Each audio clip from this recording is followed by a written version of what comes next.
Trump is closing in on Cuba as one of the final seals of the Western Hemisphere, and shutting it down removes one of the last pieces of Chinese and Russian intelligence infrastructure embedded inside the US supply chain perimeter. Here's what's already locked in. Venezuela redirected the world's largest oil reserves into US refining instead of China. Mexico held USMCA discipline and closed the Chinese arbitrage route through its ports. Greenland opened the rare earth alternative to Chinese processing, and the Lithium Triangle pushed China out and pulled 60% of world lithium into Western development through elections. Milei, Paz, and Kast. Cuba is the last name on the list. Venezuela is the proof of concept, and the same 4-track playbook is running on Cuba right now. Here's how it executes. Track 1 is regime exit. Diaz-Canel leaves power, and the format is still negotiable. Path 1 is a negotiate step down with a transition figure, and elections inside 12 to 24 months. Path 2 is the Venezuelan template. Single net extraction transferred to US custody. The negotiation track is active right now, and the carrier strike group operating in the Caribbean is enforcing the alternative. Track 2 is economic restructuring.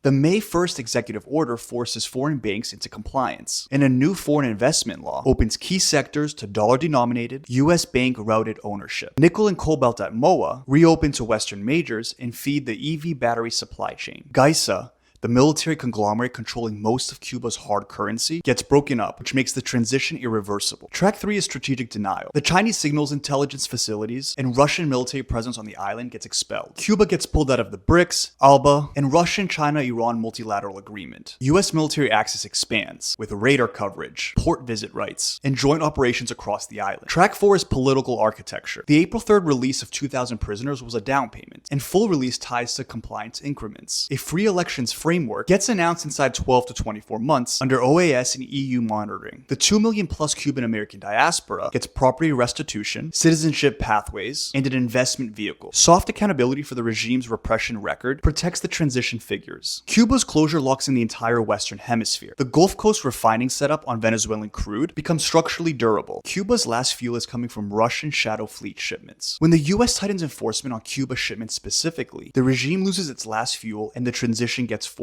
To keep up, follow the Substack. Link in bio.